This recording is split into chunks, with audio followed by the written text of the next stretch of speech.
Chapter 15. Then Moses and the Israelites sang this song to the Lord. I will sing to the Lord, for he is highly exalted.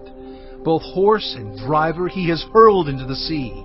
The Lord is my strength and my defense. He has become my salvation. He is my God, and I will praise him, my father's God, and I will exalt him. The Lord is a warrior. The Lord is his name. Pharaoh's chariots and his army he has hurled into the sea. The best of Pharaoh's officers are drowned in the Red Sea. The deep waters have covered them. They sank to the depths like a stone. Your right hand, Lord, was majestic in power. Your right hand, Lord, shattered the enemy. In the greatness of your majesty, you threw down those who opposed you. You unleashed your burning anger. It consumed them like stubble. By the blast of your nostrils, the waters piled up. The surging waters stood up like a wall. The deep waters congealed in the heart of the sea. The enemy boasted, I will pursue, I will overtake them, I will divide the spoils, I will gorge myself on them. I will draw my sword, and my hand will destroy them. But you blew with your breath, and the sea covered them. They sank like lead in the mighty waters. Who among the gods is like you, Lord? Who is like you? Majestic in holiness, awesome in glory, working wonders. You stretch out your right hand, and the earth swallows your enemies. In your unfailing love you will lead the people you have redeemed. In your strength you will guide them to your holy dwelling. The nations will hear and tremble. Anguish will grip the people of Philistia. The chiefs of Edom will be terrified. The leaders of Moab will be seized with trembling. The people of Canaan will melt away. Terror and dread will fall on them. By the power of your arm they will be as still as a stone until your people pass by, Lord, until the people you bought pass by. You will bring them in and plant them on the mountain of your inheritance, the place, Lord, you made for your dwelling. The sanctuary, Lord, your hands established. The Lord reigns forever and ever. When Pharaoh's horses, chariots, and horsemen went into the sea, the Lord brought the waters of the sea back over them. But the Israelites walked through the sea on dry ground. Then Miriam the prophet, Aaron's sister, took a timbrel in her hand, and all the women followed her with timbrels and dancing. Miriam sang to them, Sing to the Lord, for he is highly exalted. Both horse and driver he has hurled into the sea. Then Moses led Israel from the Red Sea, and they went into the desert of Shur. For 3 days they traveled in the desert without finding water. When they came to Marah, they could not drink its water because it was bitter. That is why the place is called Marah. So the people grumbled against Moses, saying, What are we to drink? Then Moses cried out to the Lord, and the Lord showed him a piece of wood. He threw it into the water, and the water became fit to drink.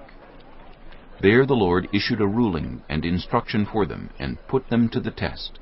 He said, If you listen carefully to the Lord your God, and do what is right in his eyes, if you pay attention to his commands and keep all his decrees, I will not bring on you any of the diseases I brought on the Egyptians, for I am the Lord who heals you. Then they came to Elim, where there were 12 springs and 70 palm trees, and they camped there near the water. Chapter 16. The whole Israelite community set out from Elim and came to the desert of Sin, which is between Elim and Sinai, on the 15th day of the 2nd month after they had come out of Egypt.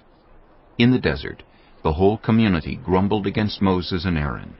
The Israelites said to them, If only we had died by the Lord's hand in Egypt! There we sat around pots of meat and ate all the food we wanted. But you have brought us out into this desert to starve this entire assembly to death. Then the Lord said to Moses, I will rain down bread from heaven for you. The people are to go out each day and gather enough for that day. In this way, I will test them and see whether they will follow my instructions. On the 6th day they are to prepare what they bring in, and that is to be twice as much as they gather on the other days." So Moses and Aaron said to all the Israelites, In the evening you will know that it was the Lord who brought you out of Egypt. And in the morning you will see the glory of the Lord, because he has heard your grumbling against him. Who are we that you should grumble against us? Moses also said, You will know that it was the Lord when he gives you meat to eat in the evening, and all the bread you want in the morning, because he has heard your grumbling against him. Who are we? You are not grumbling against us, but against the Lord. Then Moses told Aaron, Say to the entire Israelite community, Come before the Lord, for he has heard your grumbling. While Aaron was speaking to the whole Israelite community, they looked toward the desert, and there was the glory of the Lord appearing in the cloud. The Lord said to Moses, "I have heard the grumbling of the Israelites. Tell them, at twilight you will eat meat, and in the morning you will be filled with bread. Then you will know that I am the Lord your God." That evening quail came and covered the camp, and in the morning there was a layer of dew around the camp. When the dew was gone, thin flakes like frost on the ground appeared on the desert floor. When the Israelites saw it, they said to each other, "What is it?" For they did not know what it was. Moses said to them, It is the bread the Lord has given you to eat. This is what the Lord has commanded. Everyone is to gather as much as they need. Take an omer for each person you have in your tent. The Israelites did as they were told. Some gathered much, some little. And when they measured it by the omer, the one who gathered much did not have too much, and the one who gathered little did not have too little. Everyone had gathered just as much as they needed. Then Moses said to them, No one is to keep any of it until morning. However, some of them paid no attention to Moses. They kept part of it until morning, but it was full of maggots and began to smell. So Moses was angry with them. Each morning everyone gathered as much as they needed, and when the sun grew hot, it melted away.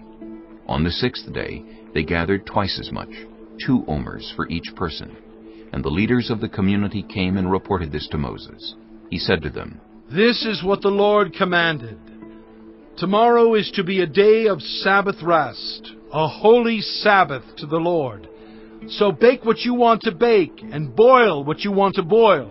Save whatever is left, and keep it until morning. So they saved it until morning, as Moses commanded, and it did not stink or get maggots in it. Eat it today, Moses said, because today is a Sabbath to the Lord. You will not find any of it on the ground today. 6 days you are to gather it, but on the 7th day, the Sabbath, there will not be any. Nevertheless, some of the people went out on the 7th day to gather it, but they found none. Then the Lord said to Moses, "How long will you refuse to keep my commands and my instructions? Bear in mind that the Lord has given you the Sabbath. That is why on the 6th day he gives you bread for 2 days. Everyone is to stay where they are on the 7th day. No one is to go out." So the people rested on the 7th day. The people of Israel called the bread manna. It was white like coriander seed and tasted like wafers made with honey.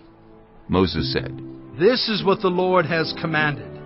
Take an omer of manna and keep it for the generations to come, so they can see the bread I gave you to eat in the wilderness when I brought you out of Egypt. So Moses said to Aaron, Take a jar and put an omer of manna in it. Then place it before the Lord to be kept for the generations to come. As the Lord commanded Moses, Aaron put the manna with the tablets of the covenant law so that it might be preserved. The Israelites ate manna 40 years, until they came to a land that was settled. They ate manna until they reached the border of Canaan. An omer is 1/10 of an ephah.